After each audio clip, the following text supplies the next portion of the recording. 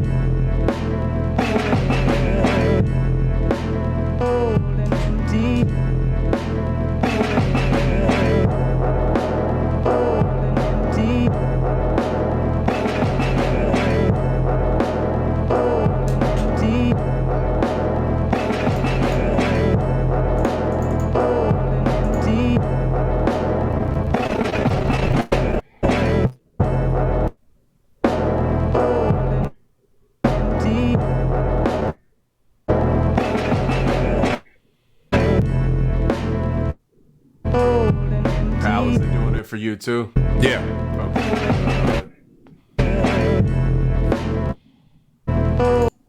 Damn, that dude, the fucking bass and the drums done killed the stream. That shit was tight though. That was amazing.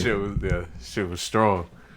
We were having issues getting his video to play early, but he fixed this. He like hit me up. It was like, I got it. I'll fix it on the next one, and he did it. He nailed it. Gotcha. Good shit. And then I'll let you down. Sorry, man. Yeah, well, I'm not the internet. However, the internet is tripping. I don't know what the fuck we can do about that. I think it's StreamYard. It's some kind of bullshit lag that's going on. There's no way I can fix that. It's just Monday. This is what's going on. It's Monday bullshit. Uh-oh. Am I way too loud now? I don't know. It's possible. Good. Okay. Good. Good shit, man. That was actually fucking phenomenal. I wonder, because he said Valentino DeMarco, but like the name inside of the thing was different. So I don't know if he goes by two different names, but check him out on Instagram for sure.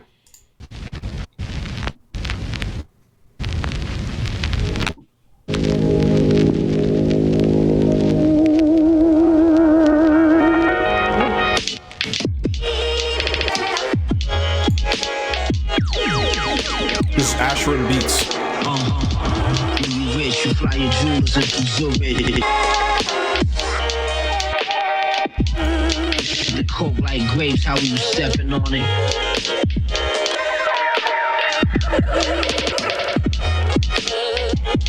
To weather the storm, I pray my umbrellas pray. Pump the shotty like a black top. Until you hit a cop, I ain't satisfied. Last night glaring in the finish. Nigga, I'm hands-on. Do my dirt, but all my cars get hand washed.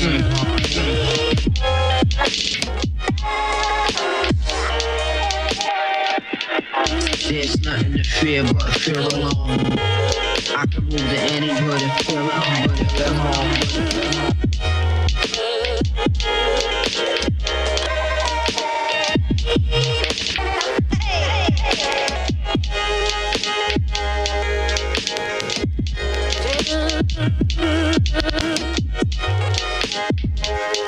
That was hella dope. Damn. Dope shit, Ash. Damn. Ash came in and set a standard. Holy shit. The first submission, right? No, he's been in a couple times. Yeah. Okay. Yeah, he's becoming a beat hawk. Indeed. Shout outs to Ashram Beats, man. That shit was fucking phenomenal. Fire. Fuego. Let's go for more.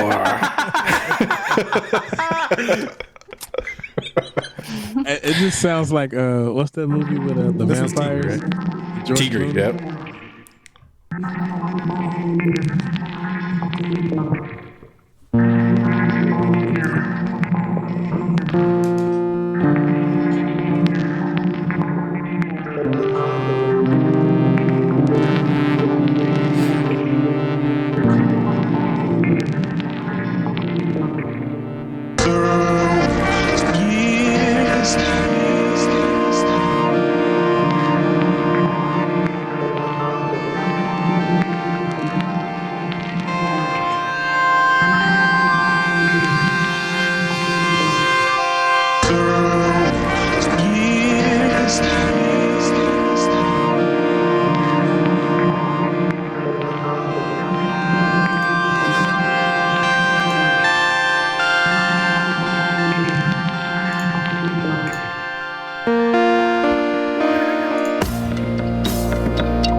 That was pretty good.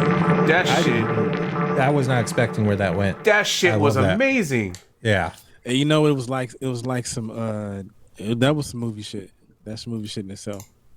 Yo, That's like right up his alley. You know, that's the shit that he wants to do eventually. Yeah, I love that. That was like some Flaming Lips vibes too. that shit was amazing. I think I saw the Flaming Lips last month. Mark Chai says, this makes me want to be a better human. I saw that. I was like, it's true. That was my favorite comment. This makes me want to be a better human. Oh, shit. Hey, Good by the Lord, way, Tigre. last week, the fucking thing tripped out on us or whatever. We couldn't get the beat to play or whatever, Tigre's submission, which was actually over the top and really good as well. But in the replay of that, which you get early, by the way, on our Patreon, and then it goes live afterwards on our YouTube, is edited and up there, and it's full fidelity, so you can check that, his submission from last week out on the replay, if you like. But shout out to Tigre, man. That shit was phenomenal. In the beginning, God created the heaven. Did you hear my cat at the end? He was agreeing like, with you. yo. As soon as it got Agreeing quiet. with you. He's like, I want to become no. a better cat after this beat. I kind of want to get him, but I don't know. I don't know. I don't think we're It's- gonna judge you for it. I want to get. He was like, "Are you all right?" He's like, "There's a fucking fire in the living room." I'm like, He's "Oh, trying to let you know some real Yeah. shit's happening, Yeah. what is it, boy?" but that fucking balloon above the crib, you got Yeah. aliens trying to get through the door. Like he's trying to let you know, but he you was like, ain't hearing him. Is it down by a well? Yeah, where is he stuck in a well? All right, let's see if this will play out. And the earth was without form. Darkness was upon the face of the deep. And the Spirit of God moved on the face of the waters. This is Presto Fresh. And there was light. And God saw the light that it was good. And God divided the light from the darkness. And God called the light day. And the darkness he called night. And the evening and the morning were the first day. And God said, let there be a firmament in the midst of the waters, and let it divide the waters from the waters. And God made the firmament, and divided the waters which were under the firmament from the waters which were above the firmament. And it was so. And God called the firmament heaven. And the evening and the morning the second day. And God said, let the waters under the heaven be gathered together unto one place, and let the dry land appear. And it was so. And God called the dry land earth. The gathering together of the waters called he seas. And God. Oh yeah. Damn, the bass for that shit was super dope. That was real nice how he moved that. There's lots of movement in that beat. I like that. Yeah. Really digging that. Let's see. Beat Smith Medora. Beat Smith. Years, here my encased inside hollow shell. What has been must never end, and with the strength we have won't be erased.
Hell yeah. I love that groove on that.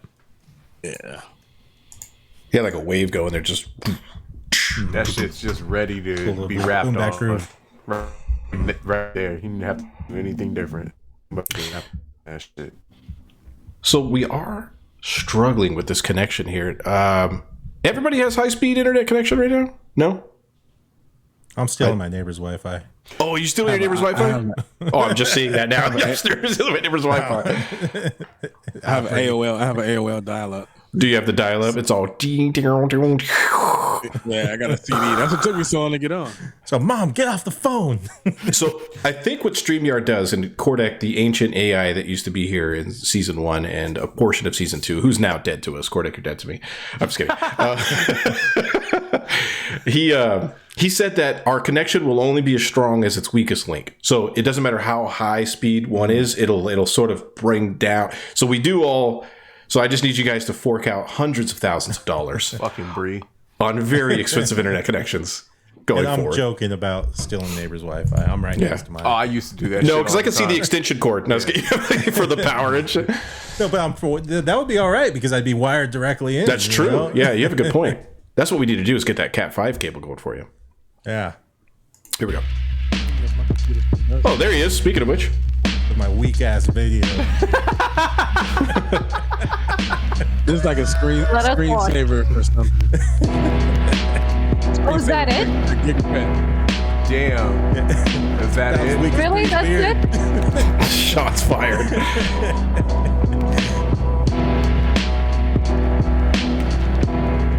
Oh, maybe there's gonna happen. Something's gonna happen. Yeah, maybe something new with these L'Oreal colors. You know, something different. L'Oreal, dude. Oh man. It's a post session. Hey.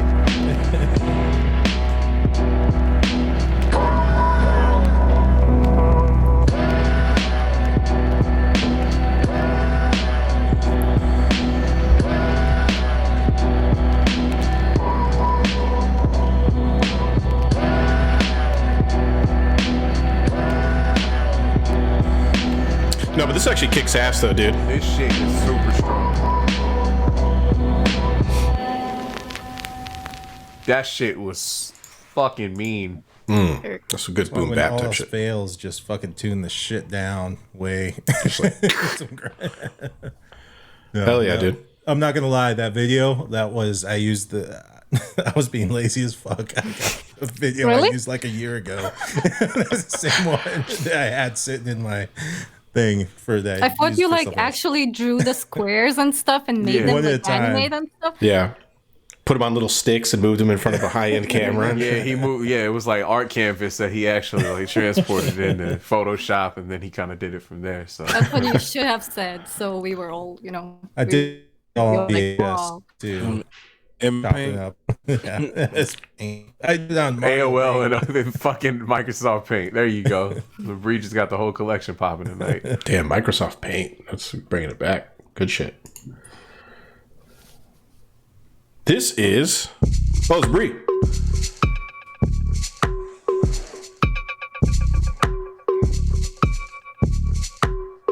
As soon as I heard, because this is one of the ones that I already heard. This is fucking twerking music right here. That's for Rihanna's halftime show. Yeah, yep.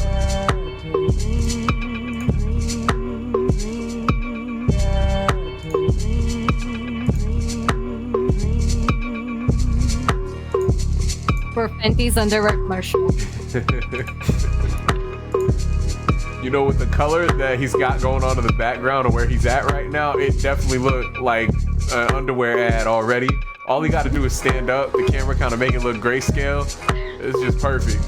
This music playing, Bree, we can pop your modeling career off right now, but you fucking around. That's your problem. I could be the Beatcast's main.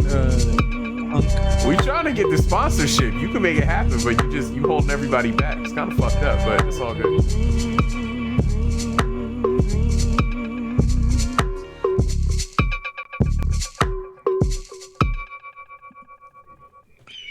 Garrison. That shit is dope. Garrison said, Bree, is that the hood you drove me to when I lost my phone in Shy? Any truth? I'm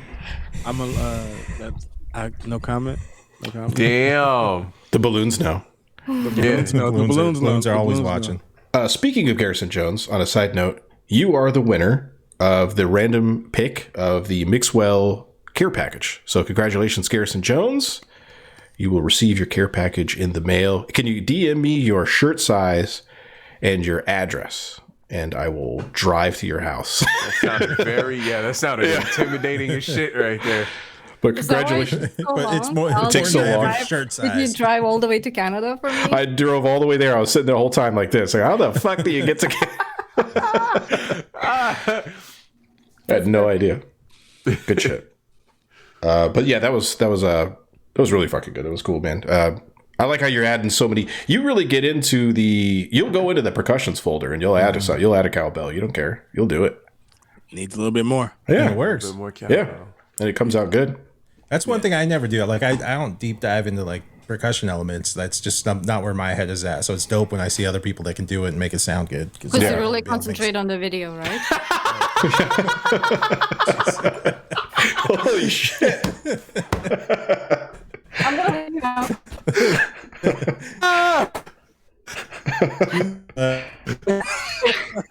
Shit, he done left. He's dead. Killed him. Next video. Lag. He froze. This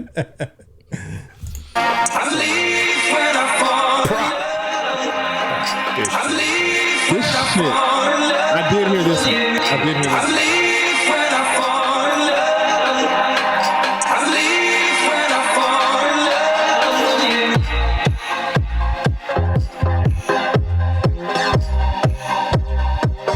Damn, prop.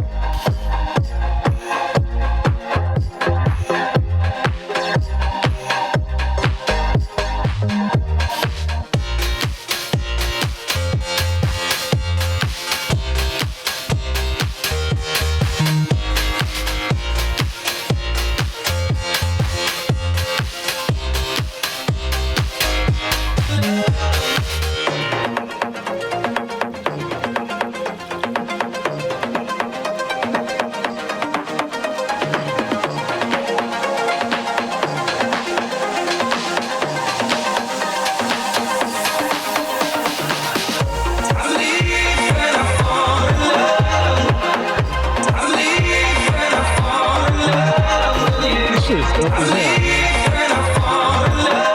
Really epic.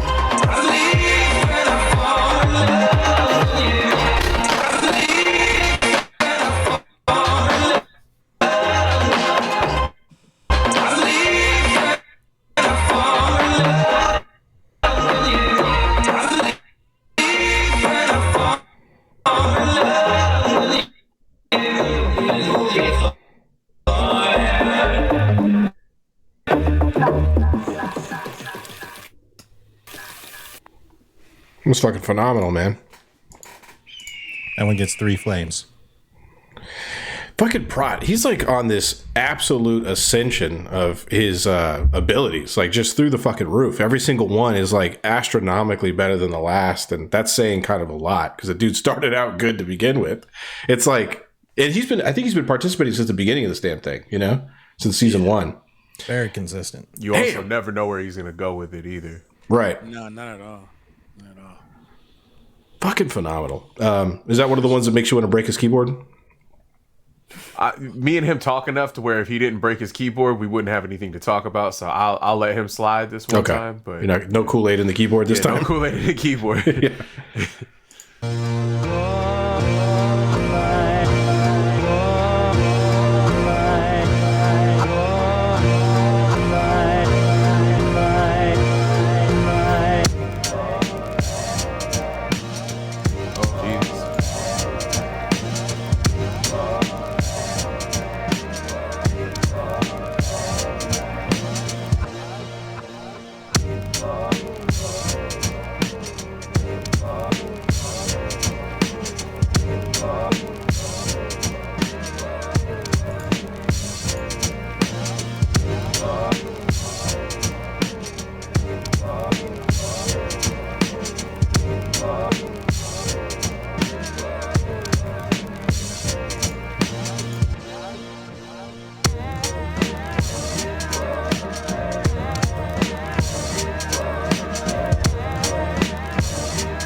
That was J De La Instagram.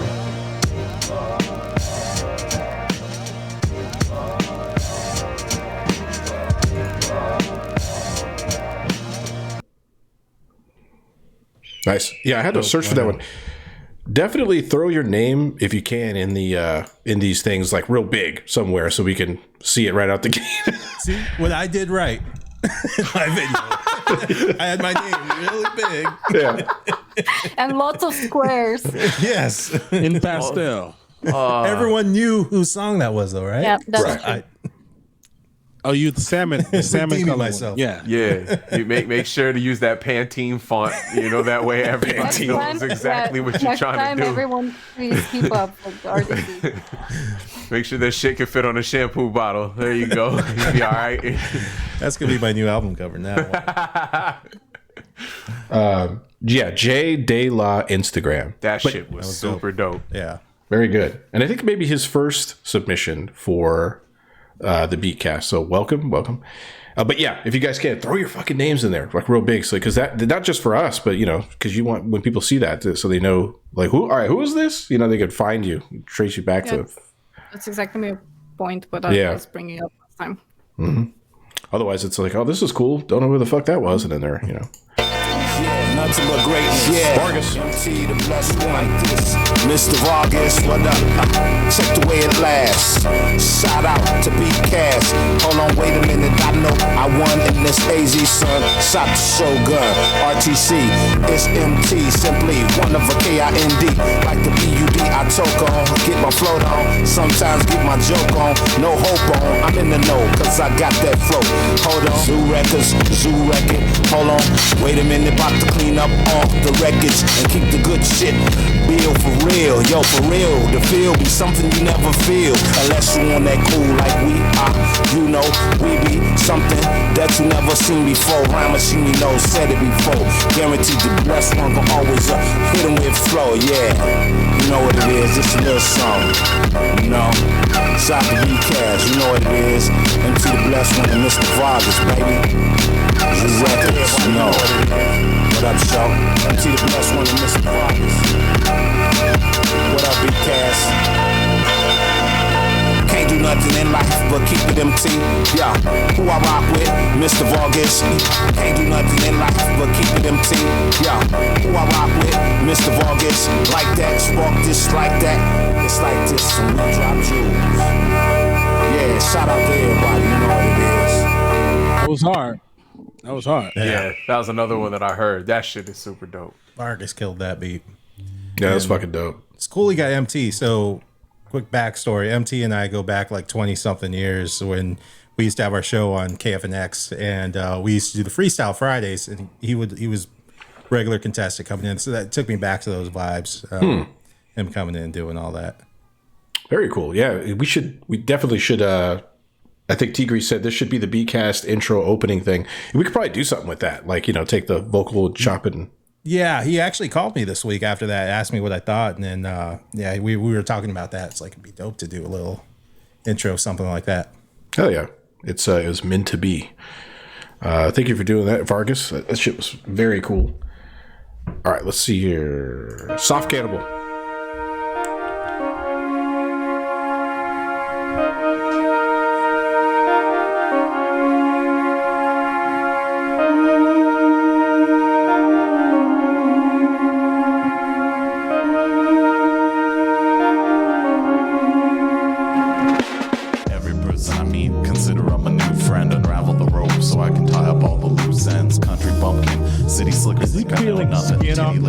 Got the supple skin.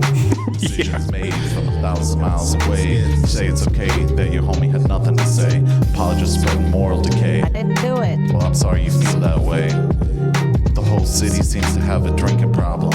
Maybe it's time we go mob on them. Sometimes the crime is the only thing that's criminal, and sometimes the message is more than subliminal. Shown from a young age when capitalism demands in its late stage. Watch as the bullshit comes alive and flies right off the page. Ask your life for a smoother ride. When the time is nigh, I barely have my shoes untied.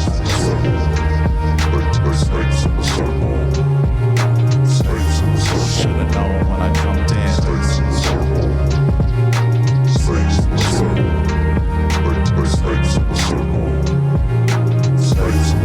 So throw that ass in. I like this shit. That's really good. Shit. Wavy. Mm-hmm.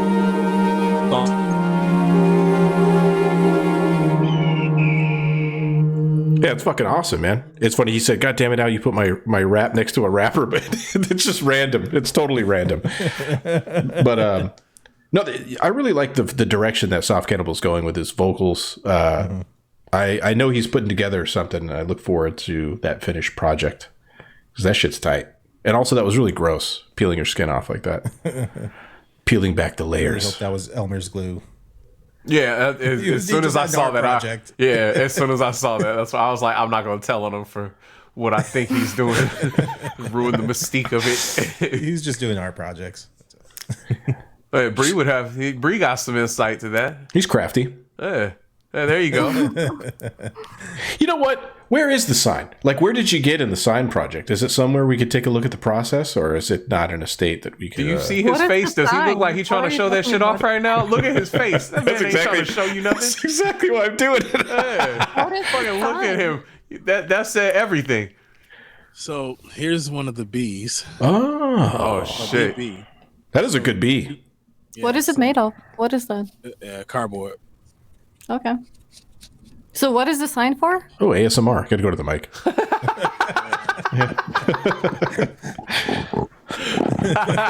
You know, and everybody cooks something on like Instagram and shit. They always run a knife across it. Like, oh yeah, I gotta prove that it's crispy. Like, motherfucker. The fucking joke cuts. Is so all what I did was I ended up painting I got a frame that I picked up at a thrift shop. Took the frame out. I took the canvas out the frame. Took my frame. Went out and painted my frame. Thought it was red ink, but it was actually magenta. It is magenta. Yeah, so I brought it in, and I couldn't find the remote for the marquee lights, so I took some Christmas lights and I put them around the frame, and I'm putting the frame with the canvas inside the frame, and then the Beatcast letters go across it, and it just blinks, and the lights are behind Is it just for you to have it in the bag because it's always dark, or what is it for? Yeah, I used to I used to have a sign. Yeah, I used to have a sign on. I think he has children hiding in there. Do you? Maybe the children are making the sign right now. Yep. He is in Chicago, and I'm going to leave that part alone. And well, he did have that room with just the mattress I'm on the not saying floor. it's just children. It's just children. No. Neither were R. Kelly's. Well, I'll leave it alone. Whoa! No, let's not. I told you I was going to get you canceled by the end of this goddamn season. Not Kales. We're not bringing up Kales. You know, I feel like this is my fault because I just messaged Bree randomly before the show and I was like, hey, where's your sign? You used to have a sign. And I didn't realize he was going to be like, got it. I'm going to make a fucking sign right now. I got out the X-Acto knife and fucking... Not wait. You know it'll be great. What? Did I say that? Feel bad for not having it? I got the receipts. Yeah. Hey, you know it'll be dope if you pull out the sign. Pull the sign out. And Get the somebody, sign. I don't know who, liked it. We ganged up on him. We're like, where's the sign? Yeah, that was being encouraging.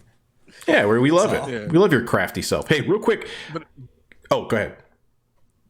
You go. Oh no, I dismantled that one and it's funny, it stayed up for a little while too. That's crazy. You dismantled it. It was like, it was good to go. You had it. You nailed it. You can't reinvent perfection. This is an option. If you go to Spotify, you can check out the Beatcast Radio 1. You can get there just by searching the Beatcast, I believe, on Spotify, and you'll find it. If you want your music on there, and I've noticed some new submissions to our Discord, go to our Discord and look in the section on the side for your Spotify links. Drop your Spotify link in there because I'm going to make a pass through and start adding the new people that have added their stuff to that playlist. And we've heard a healthy amount of feedback from people who said they've gotten a boost in their numbers. Just so you know, I'm super proactive, as all of us are. Like, we take that and then go hit up local businesses and we're like, hey man, like, I'll text people I know that are business owners and be like, can you play this in your store? So the shit's getting out there. And if you can do that in your city or state or country, wherever you are, because everywhere is just around the corner, do that. And then that way we get the shit played everywhere. Like, literally go in there and be like, what is this that you're playing? This sucks. You should play this playlist and spread our shit all over the place. Because it's like, what is that saying? Rising tides raises all ships, Yeah. So it's a true thing. We should keep doing that. D0.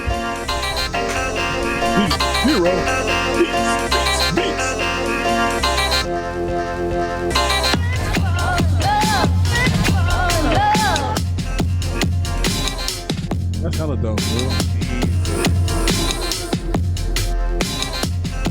This is insanely good.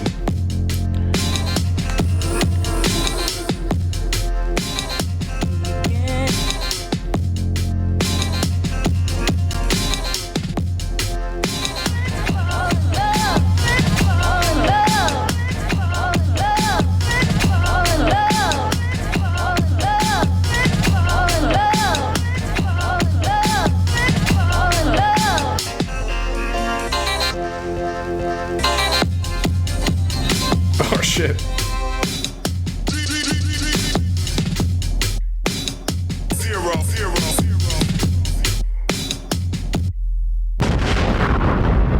Fuck yeah. Nice. That one got my head nodding as soon as those drums kicked in. Let's go D0 beats using koala. It's so good, man. The rich textures. Side note, if I do that every time we have koala pop up, is that offensive to Remy? Because I mean it in a fun way. I don't mean it to be a dick, but it's a great way to give a shout out to the koala community. Oh, shit. Nah, I Let's love go. the koala dudes, man. They really changed the game a lot. Oh, koala's tight. It changed the conversation. Yeah, it changed the conversation in production. It opened the door too because the anyone could download that fucking app and just go. You don't have to drop $700 or $1,200 on a bunch of shit and a sound card and a computer and all this processing shit. You could just that goes back to that conversation earlier. I've seen people hate on that, and I'm like, how the fuck are you gonna hate on something that anybody can use? And the barrier to entry is what, like $5, $10 at max. I could see people hating on it if there was like, because there were so many apps before that app that you really were limited, but now with koala it's very obvious that the sky's the limits. Yeah, because you got guys like Tatsumaki. You just heard that beat right there. There's so many people in that community, more bread less art, that are making shit. You know, Potato Moons, they're making really cool shit that's like full on production. And then you can even hook your equipment up to it. So like if you got like a MIDI pad or whatever, it can hook straight into your phone. So that's what I'm saying. Like I understand previously being like, yo, this doesn't really work, but now that ain't really, you can't bitch about that. This shit is dope. It's funny, Mark Chai goes, I'm sure Remy will let you know. He hits me up, he's like, hey, Al, don't do that fucking accent. I do it out of love. He's the one and only koala hawk. He's a little bit of a both. It's a koala and a hawk humped, and then and also just for full disclosure, just for everybody gets made fun of. It's not like if we're making fun of you, it's because we love you. Yeah. I mean, look at what's happened on this show today. Right. I mean, it's just pure turn. Yeah, you got the Pantene King telling you that right there. You got this. You guys make fun of all my videos saying owls, gals, and shit. That hurts, goddammit. And Bree thinks everything's around the corner. It's not that big of a deal. Everybody. It really isn't. Yeah. Let's go for more. 508 dose. A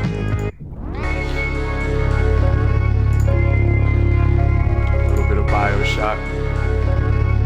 Bioshock's tight. you know what I like? That Super Mario Brothers game.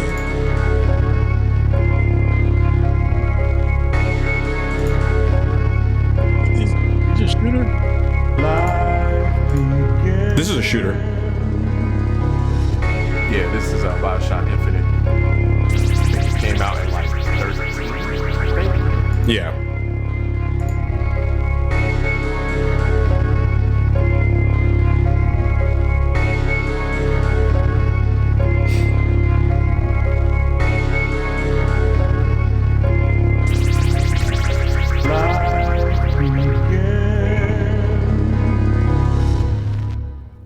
He was like a minimalist approach.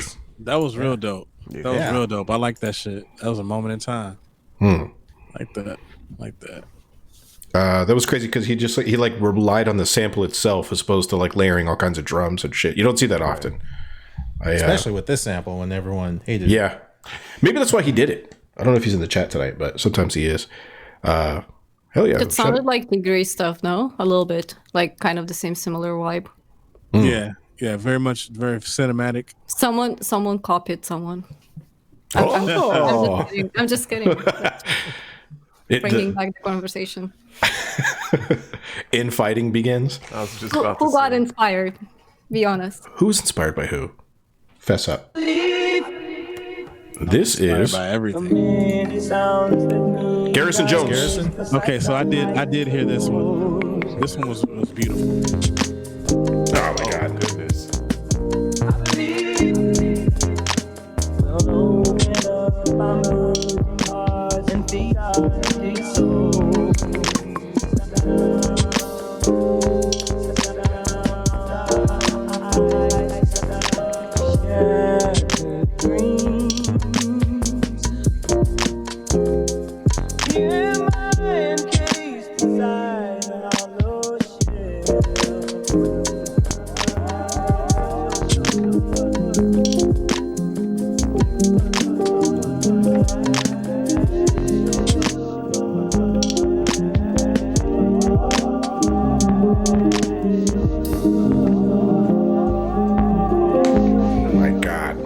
That shit was amazing. And there was a Valentine's Day video. Goddamn.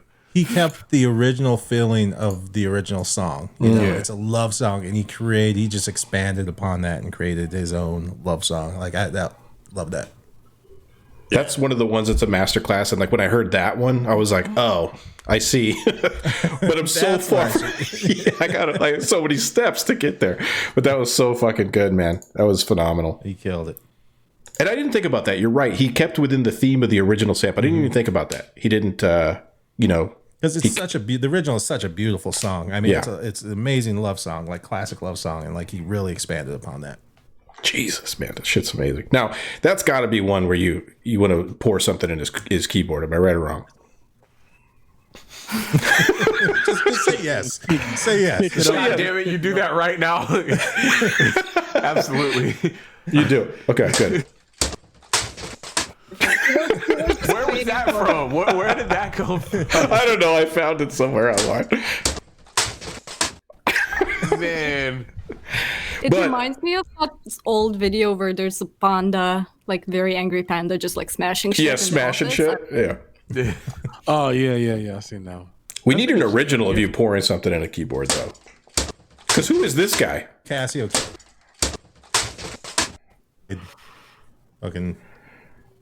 Fuck that guy. What's happened to the sound? I think it mutes it every time I do it because it has sound in it. Yeah. It like took a second for everything to catch back up. Okay. Maybe I should remove the sound from it.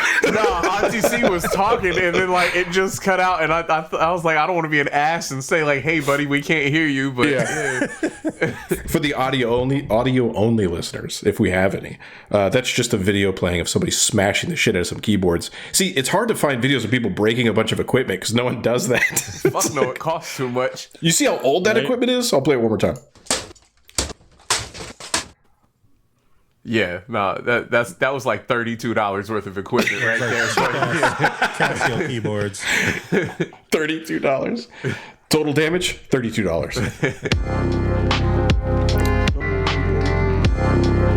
This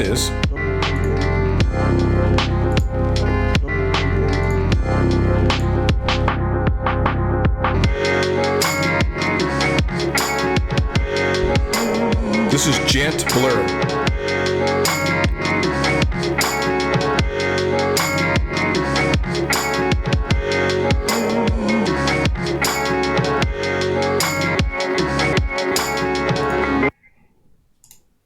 Nice. That shit was dope. And I want to say that was Jant Blur. I think that was his first submission to the Beatcast. I could be wrong. Isn't familiar. Yeah. Welcome to the Beatcast. Thank you for submitting. That was really fucking cool, man. I'm digging that. Press rewind.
Fuck yeah, man. And he used a part of the sample that I don't think anybody else did too. That shit really stood out. Yeah. That shit was dope, man. That shit was real dope, man. I think he wins the week for me. Yeah, no, that shit was super strong. That part that he used, that was that one turn in the song too that I thought everybody would use. But that's I use it on my second beat. Okay. The first beat, because this was the third one. So I think the first beat. Press Rewind beat me in a Major Vibes challenge a long time ago. So you're forever dead to me. The way you started that out, you sounded mad bitter and shit. That was hilarious. Yeah. He just oh my god, beat the shit out of me in that challenge. So forever you're dead to me.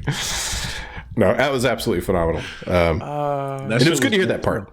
That could have been you see like a whole b-boy session of that. You know, you could hear like this is a good break. Kind of sounded like meowing. That was like for your cat over there. That shit was dope, man. Yeah. He's settled down too, so he's either okay or in horrible. Because he heard the beat. He heard that shit and he was chilling. He swirled around and it spoke to him. He hasn't been on the show in a long time. I got to get him on here. I'll pick him up in a minute and maybe I'll put him on here. Let's keep it running. That motherfucking blue. Mr. Watson.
Oh shit.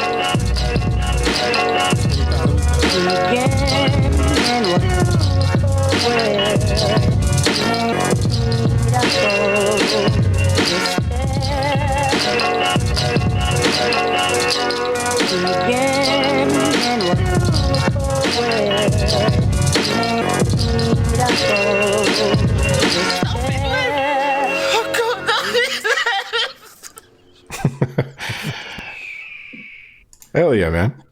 At least my video had more movement.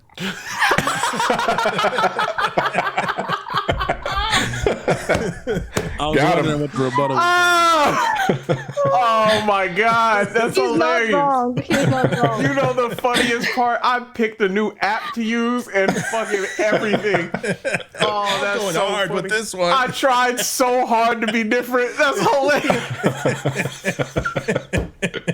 I love that response. At least my video had more movement. Oh my god, that shit is so funny. So the app that I was using, it was supposed to like transition to some other shit, but they wanted you to pay for the features to do it. And I was like, eat a dick. I'm not paying for this shit. So I went through and I was like, I don't even fuck pay this. for my Fruity Loops. Yeah, exactly. I was like, I don't pay for the dog. Why the fuck would I pay for this? So I was like, hell no, I'm not doing that. That is some funny shit. Dude, I love your approach to beats too. Like the way you do your drums and shit, they really knock. Especially when I play the playlist in the car and your shit comes up all the time, you know. And it's like those are some of the ones I'm turning it up on. Like it just has like it reminds me of this fucking. And I hate to go back to it. I keep going to like this certain era, but it's like that whole Redman Method Man era. You know, it brings me back to that era. I don't know why, but I always picture the episode of Cribs that Redman did where he brought yeah. Where it was like actually his fucking house. Yeah, man. Your beats are like honest. They're like good, honest, hard hitting beats that you. I want to hear Like somebody. Color. They're blue color beats. Blue collar beats. Appreciate it. I like that. I appreciate that. And you also never know where, you know? Like, I like that about your stuff. Thank you. Yeah. I appreciate that. Really good stuff. Let's go for more. Rhyming on the beat. Worthless dream. Worthless dream. Worthless dream. Worthless dream. Worthless dream. Worthless dream. Worthless dream. On that microphone flow. Oh shit. Similar to nobody you know, I'm an individual with visual. When I spit it, it's like that woo over the sheet, cause I move like nobody that you knew. I gotta spit it like this every time committed. I be busy this whole year, you gon' see me kick it. Let me take a minute to get in it and spit what I did. So when the flow goes, knock 'em like a pogo, up and down, similar to that monkey in that one show. Go, go, go, go. Listen to the flow, high. A specialist when it comes to wrecking this every time, exceptional shit, but I ain't correcting it online, all time, doing it like all night. On that microphone, I do it like right, right,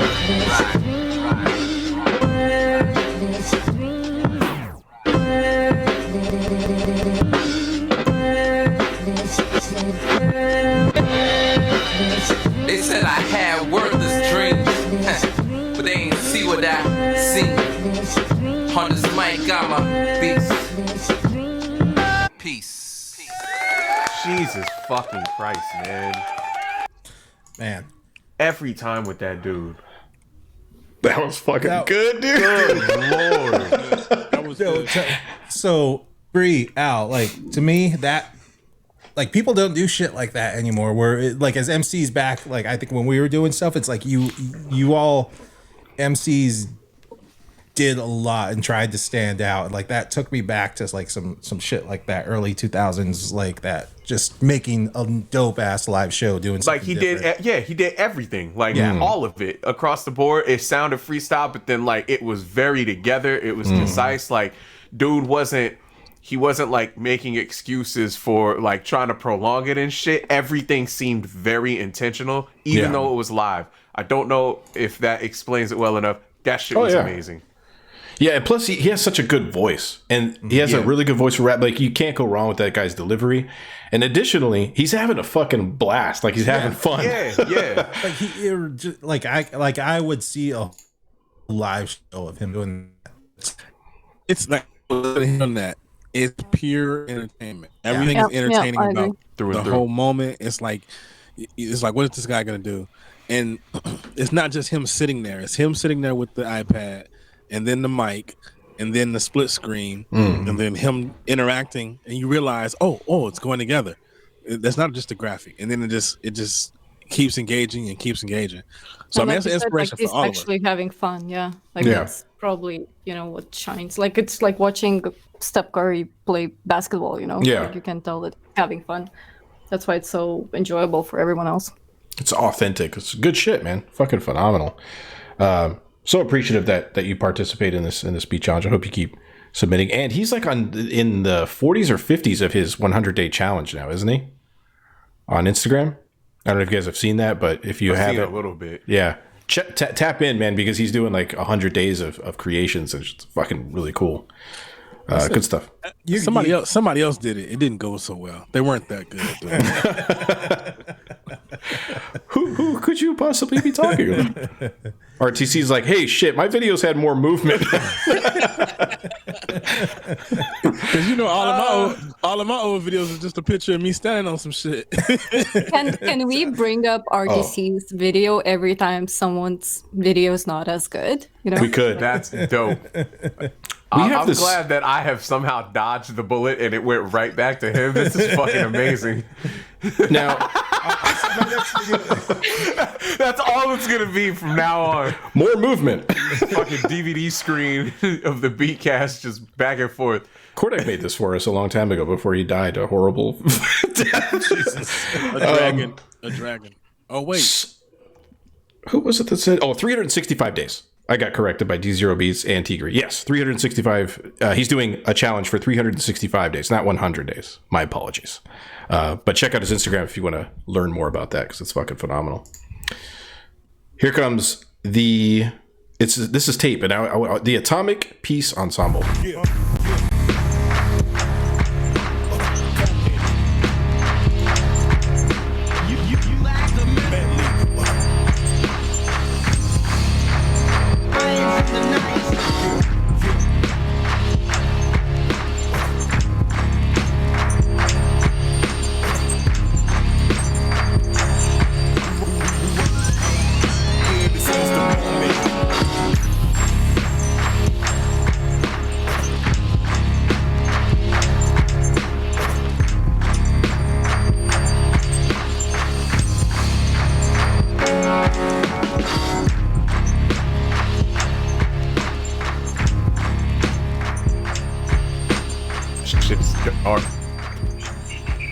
Okay. So, Yo, that movement in that video for you? Yeah, how's the movement in that one? I love the claps that he added in there. That and he's part of that no quantize gang where they quantize nothing. You know, very strict about that. He's very analog and very original. That shit is dope though, man. It had a good like grimy, dark take you there. Very dusty. Good shit, man. Shout out to John. now, Delvon, would you categorize your videos as quantized since it's just static? With no movement. It's so funny. The one time I try to make some shit that's completely different. Oh shit. Your next one should just be a still image, dude. Like no fucking a portrait of like a still image of like of just a bowl of fruit. Just put that there. It's just gonna be a random knob on the machine. Just a fucking one of the random knobs is very close, slightly out of focus. And right at the end though, like turn the knob up. Like it's a little movement. Is that a movement for you? There's some fucking movement for you. Good shit. More bread, less art. Oh shit.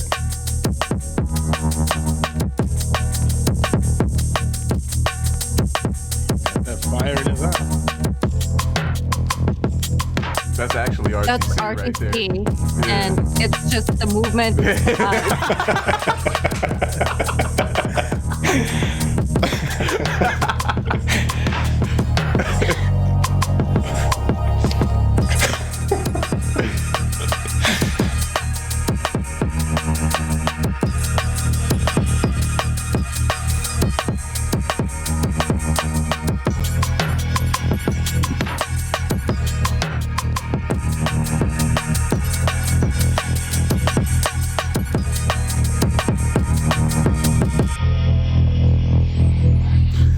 I'm immature as fuck. I cannot unsee that that's RTC right there. All the movements in the eyes. Yeah. That was my initial reaction. The moment he posted the beat, I was like, "Is that RTC?" That's funny. Doesn't have enough gray in the beard though. Not enough salt in that beard. Really good shit. He's been submitting for a really long time. Mm-hmm. He's big in the koala community too. So like, I appreciate you hopping over and hanging out with us on the Beatcast. It's good stuff. When you get what kind of sound does a koala make? Dude, I think they make a weird sound, like a kind of thing. Yeah, maybe we need a koala sound. But you gotta do it with a French accent. Did you know I'm guinea sure pigs? that's why he can make it. Yeah, pigs make noise, like weird noise. Shit, it's doing the lagging thing. For this. I'm going through. I can hear them perfectly fine. Nah, guinea pigs, they're fucking loud, man. Like, yeah, I had no idea that they make this weird ass sound like all the time. I had to get rid of the fucking thing when my son was born. Like we had one, and that fucking thing would just bitch anytime it saw me, and I was like, dog, your cage is clean, you have food and fucking water. Then you gotta take care of them like old white people. You gotta put fucking like vitamin C drops in their water because like they're vitamin C deficient. So you have to make sure that you keep like supplements in their shit. It's weird. Really? I was just like, yo, I'm not doing this. Fucking ridiculous. What happened to it? Oh, we found You a new got rid home of for it. it. No, you open the back door. You open the back No, door. man, I'm such a bitch. I ain't killing no animals. I just He's like, caca. nah, we got rid Go of him find for your somebody. vitamin C. Yeah, fucking take you and your vitamin C drops and go figure it out. It's all bitching all the way out. It's all it does is bitch, man. Like they're fucking loud. It's not even like, oh, it's just like a quiet little cute. No, you can hear that shit with doors closed. It's ridiculous, and it's the loudest. And they fucking move a lot. animals. They move a lot too. Oh, and this fucking thing was They like the run around. size of my arm. It was huge. So when it would move, it was just like the whole cage shit. with it. Yeah, the whole cage would go with, and it had a big ass cage too. Maybe it Shit was a dog. massive. Basically, it was damn near the size of my dog. Yeah, It was ours like tries to play with the German Shepherd. It's crazy. We let it loose one time, like with the dogs, and that thing lost its fucking mind. I was like, "Yo, we got to put it back up. It's gonna have a heart attack." Like, aren't they like rabbits? Like they can like Didn't fucking you die want that easily. to happen? I'm sorry. Didn't you want that to happen? For that to happen? No, fuck no. I just wanted to see what it would be like. I was curious, like how my dogs would react. Like my one dog looked like Toto, and that dog was chilling. See what my dogs would do. Nah, I wanted to know. And then the other dog kept trying to like, because she's a girl, so she's trying to be all dominant and shit. And I was like, nah, get your ass outside. So then the one dog was just chilling. The guinea pig was just like running around, and then it shit a little pebble out. And I was like, nah, I gotta clean this, and now you gotta go back in your spot. We ain't doing this. I'm not all over my house.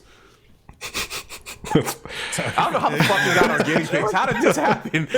There was a lot of movement in that story. lots of movement. Yeah. How does any of it happen? This one's dope. This one's super dope. This was Pablo, I believe. Yeah. Yep.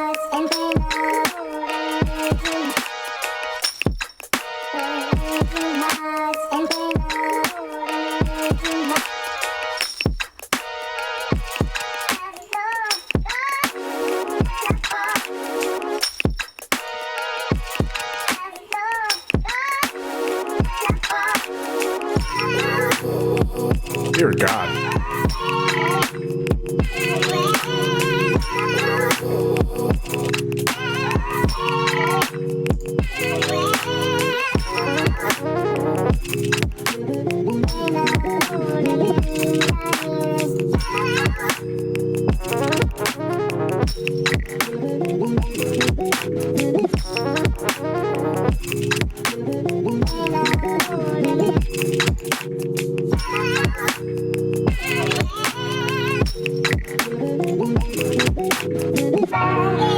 This dude is so good. Another dude that's been around with us for a while. Yeah. Since season Always one. killing it. Fucking insane, man. Shout out to Pablo Station. Go check his stuff out for sure.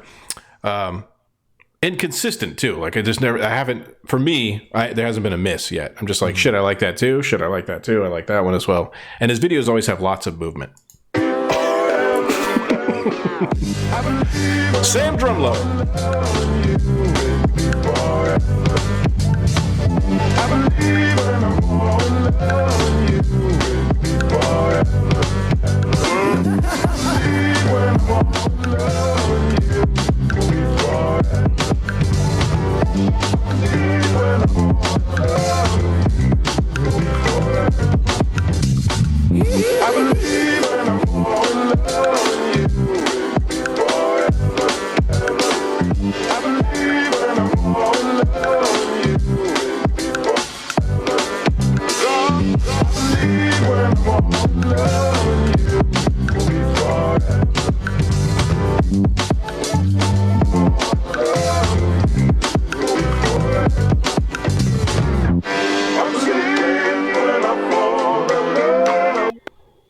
That was good. That was cool. I like that. Dope. I like that shit.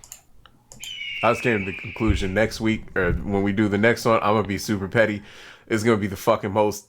I want people to get seasick because of how much goddamn motion is gonna be in the video. Like, have y'all ever seen this is kind of some inside shit. Have you ever seen like an unlicensed copy of Grand Theft Auto 4 and like what happens the more you play it? So like the fucking camera, it uses like the drunk system. And the camera just starts like shaking violently, and the longer you play the game, the more violent the camera starts shaking. That's exactly what the next video gonna be. It's We're all hurt gonna be everybody. we're all gonna be ill, very sick. Good stuff. Shout out to Sam Drumlow. Look forward to that next Sunday. He'll be on here on this stream, hanging out with you guys, listening to music, doing some, a little bit of a deep dive into mixings and stuff like that, listening to some EQs and things like this. Nerd shit. Fun stuff.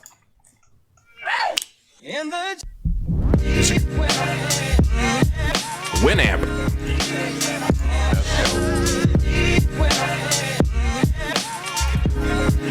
This is Black Box Lying.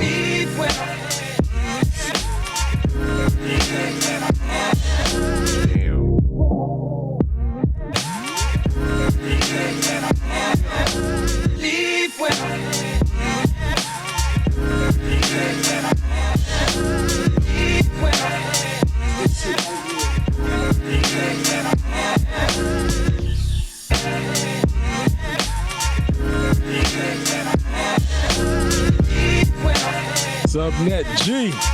Oh, okay. Hey, Subnet just changed the frequency and shit. That shit is dope. God. Really good. Total Soulquarians vibe on this one. Oh my goodness. This makes me think that shit. I can rap again and shit. Oh my god, that's my favorite one. Crispy ass That's my favorite one. That shit was ridiculous. Yeah, that had a really good vibe to it. So Subnet G, Black Box Lying might be your Instagram. I think that's what you put in through the website, but check out Subnet G. You're in the chat as well, hanging out. That's your first submission too to the Beatcast, I believe, right? So welcome. Amazing. Mm-hmm. What a way to start. You should absolutely, if you have your stuff on Spotify, for the love of God, put that into our playlist. Discord. Yeah, through our Discord, so we can get that in there. Subnet. Really good shit, man. Thank you for joining. Damn. And I love seeing the Winamp player. I haven't seen the Winamp player. Yeah. Makes me want to change the skin to something stupid, you know? Yeah. I thought we were playing it off a Breeze computer right now. That's hilarious. We should have our own Winamp skin. There's an idea. I have no idea how to do that. Are those still existent? Like the player? They gotta be, right? Yeah. VLC has a thing. I think you can reskin that thing. That VLC player. Cool. Yeah. 230 is turning over a new leaf. He said he's gonna chill with the meme stuff. I don't know what that means. His words, not mine. But let's check it out. Ma vaffanculo.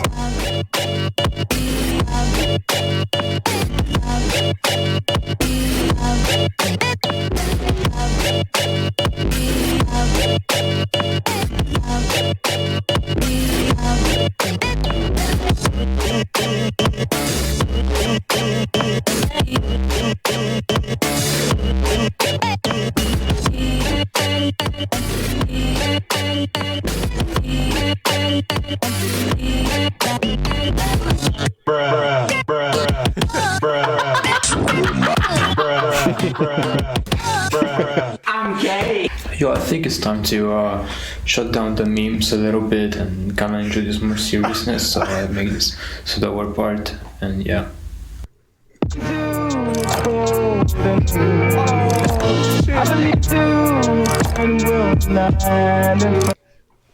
Dude, so fucking. Oh my god, so much was happening there. I've never heard a beat that was hilarious. That shit was funny.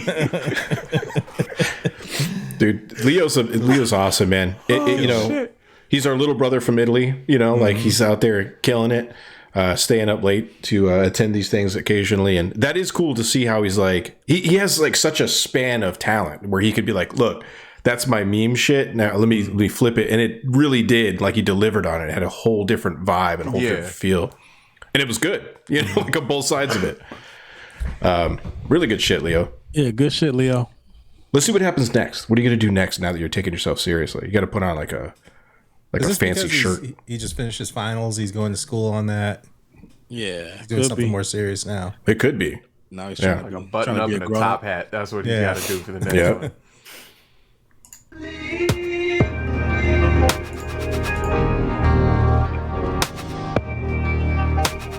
This is Grains Music.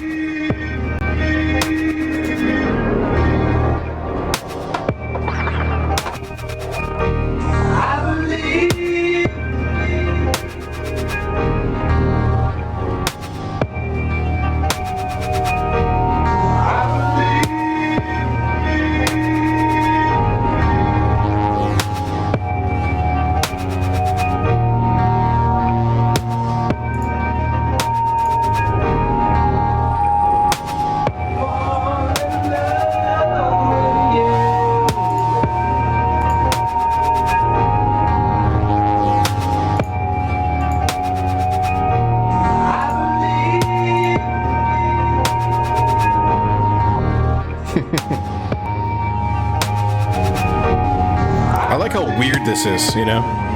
Yeah. It's like different. Yeah. This is very sci-fi. Mm-hmm.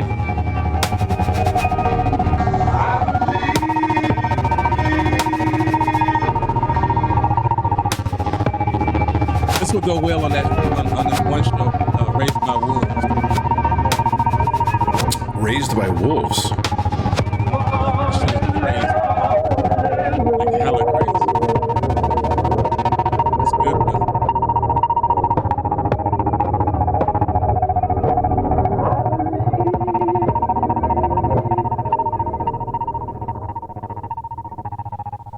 That's his first submission to the Beatcast as well. He messaged. Actually, he takes over the award from Double O Dancer as the latest submission. So I already knew where that was going. yeah, so he wins. He's like, I'm going to submit this. I don't know. Technically, I guess RTC and Bree, you guys, no, because you posted yours though on Instagram. We posted those. Yeah, so that supersedes it. So congratulations on the latest award. But thank you for doing that because that was super out there, and it's cool when someone takes the sample, it just goes completely fucking left with it, you know, and sees what happens when you get out there in the outer skirts of and the who's map. that again? Tigre was asking. That was Grains. I'll give you his exact name. And again, you guys got to put your name in the video real big, but it's Grains Music. Yeah.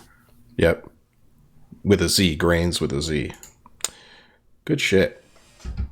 Here goes Studio Cannon.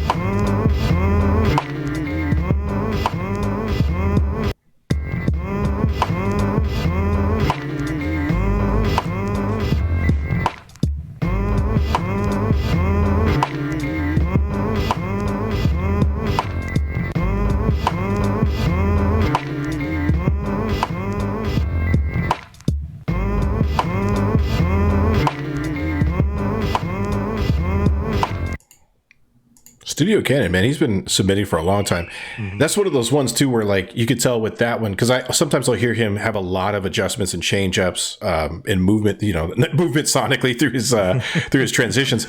There, you could tell he found a spot, you know, and he was like, "Fuck it, this is the one I got." And that's the thing. It's like that's kind of how I felt too. I found like one piece, and I was like, "I'll just fucking use this and hope for the best," you know. Shout out to Studio Cannon for always submitting. There, now you're saying that Grains changed his music to Granny K Music? Because I think he submitted under that before, he or she. No. It's Grains with the Grains. Z. Okay, gotcha. That was from before, so quick clarity on that. Is this going to let me do this? Here we go. Next up is Funk Soul, brother. Yo, what's what? This is Funk Soul.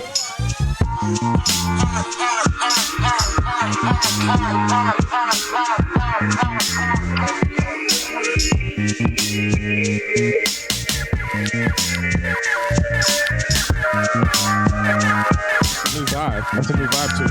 Mm-hmm.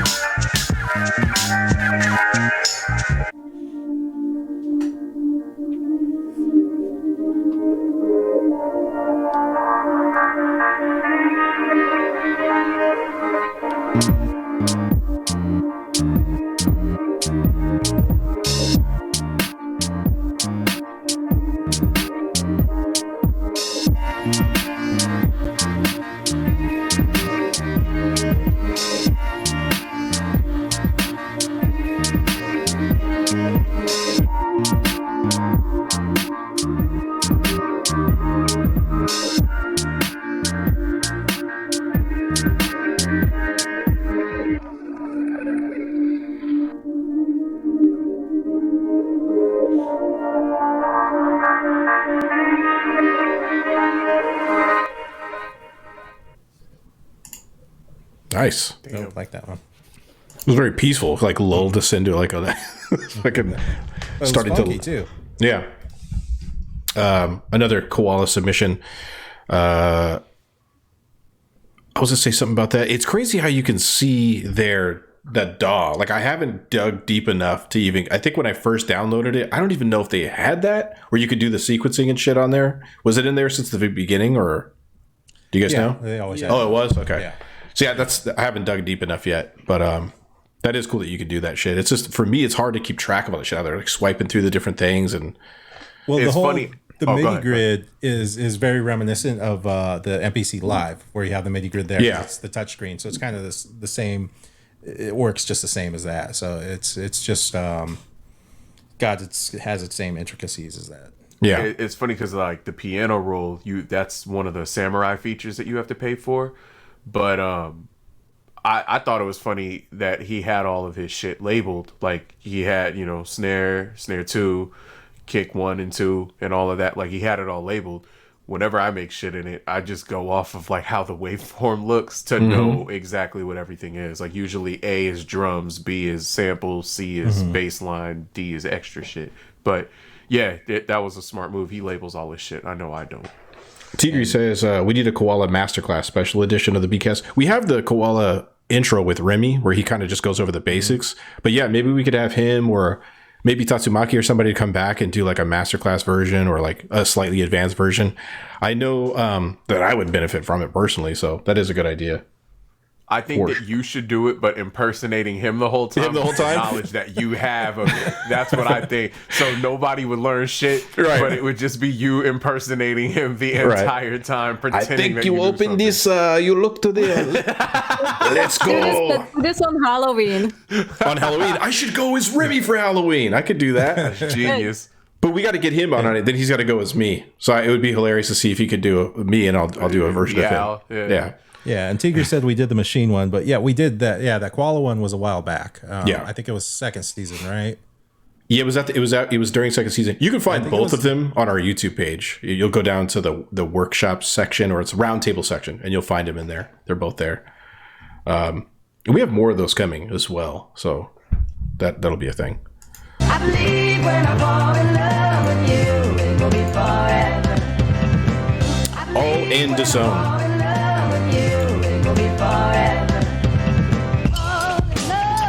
Oh shit. Oh, okay.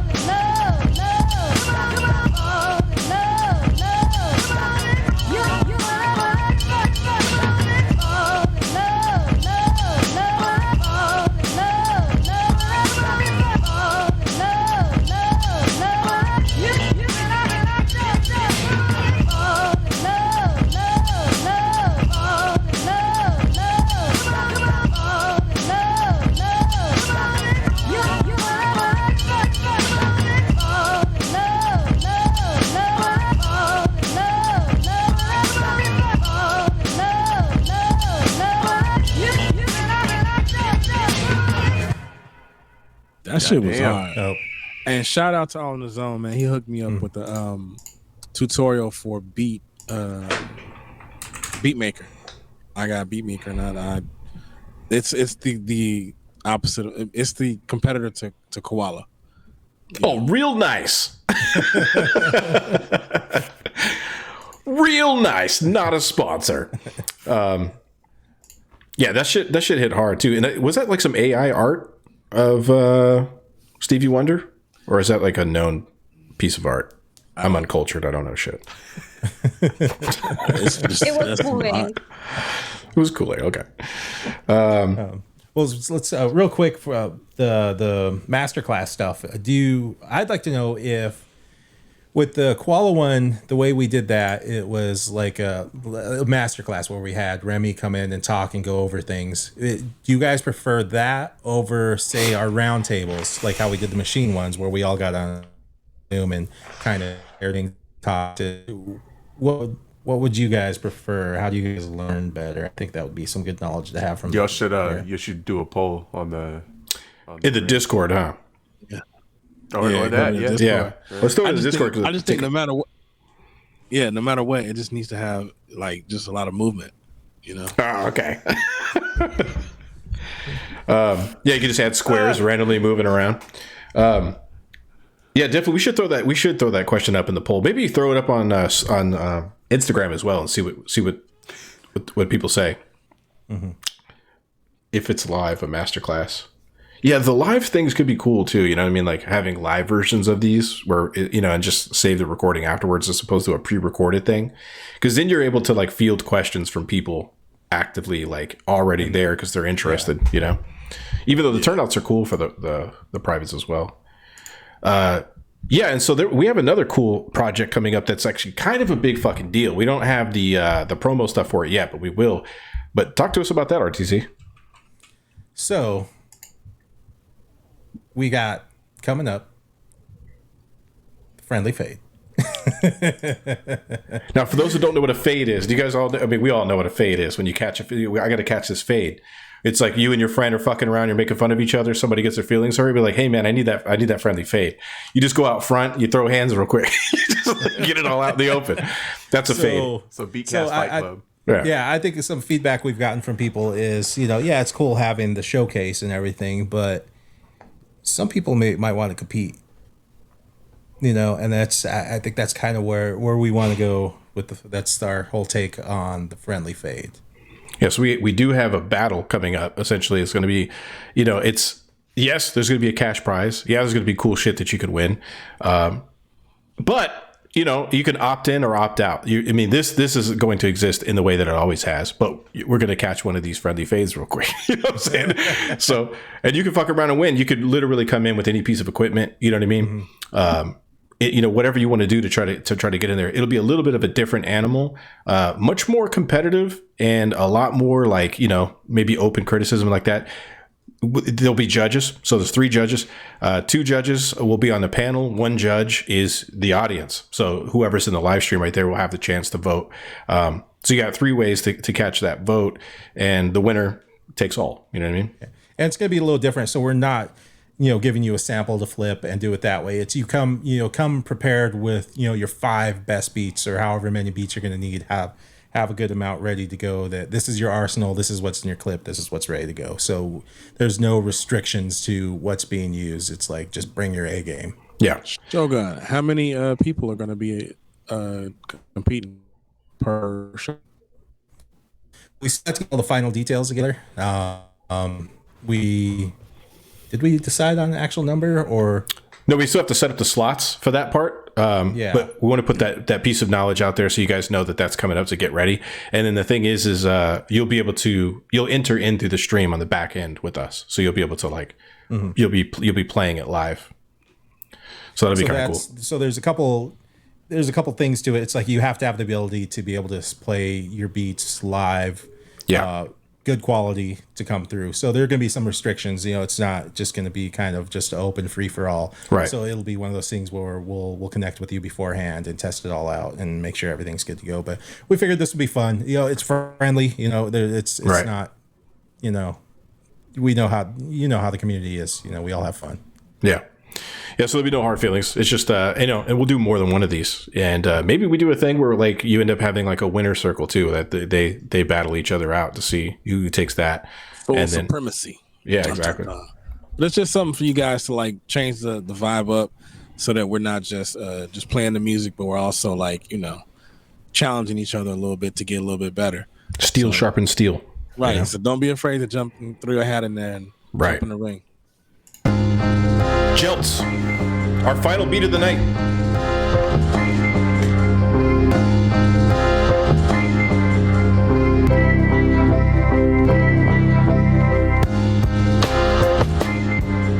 Damn.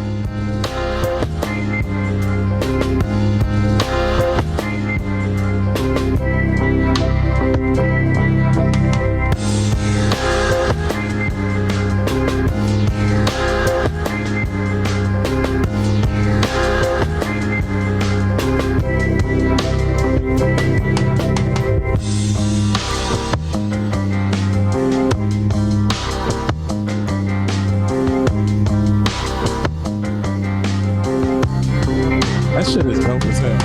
Mm-hmm.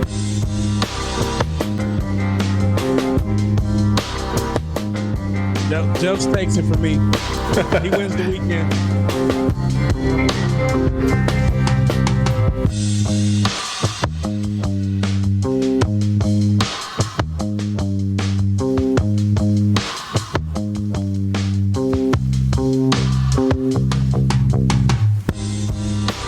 Alex. Ellen.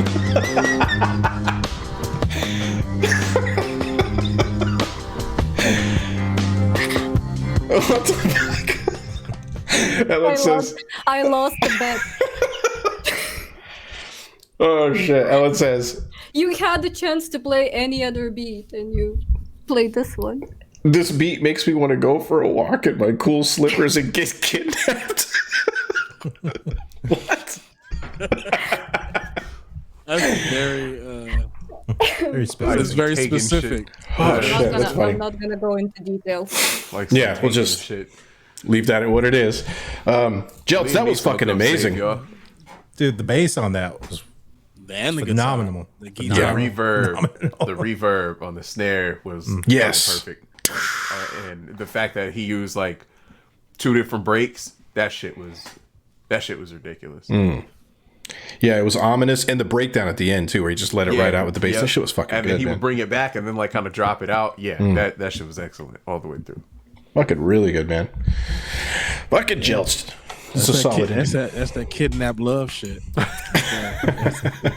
You know, You'll find me right around the corner anyway. it's like, how much do you love? Right. You see any windows? You see any windows in this van? That's how much. Well, thank you to everybody who joined us in the chat tonight. We got, I know we ran along. We fought through all the difficulties. Hopefully the recording doesn't have any of the lag in it, but we'll see. If it does, who gives a shit? More incentive to be here during the live. You can always catch the replays on YouTube. Hold up a sec. What? Do we want me to announce the pick for the next one? Unless you got something, Bree. No, that's why I was hitting you up, because this shit does not acting right. You earlier. That's what you were talking about. Yeah. Wait, okay.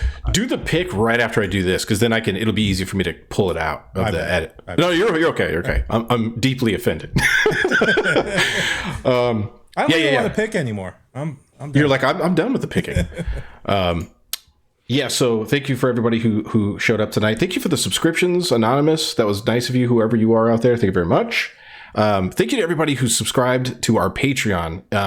Honestly, we've talked a lot about this before, but all this shit is expensive. There's hosting services, blah, blah, blah, all this bullshit. So anything you buy through our merch, any Patreon subscription you do, any fucking thing you do with subscriptions, all that shit matters. And if it doesn't fit into your budget, it's all good. Nothing changes. You can always, it doesn't cost you money, is go into our YouTube and hitting a subscription button there, or like liking a video, dropping a comment, anything to boost the algorithm, because like I said, rising tides raises all ships. And that's our whole fucking thing here, is boosting everyone's signal and getting everyone up.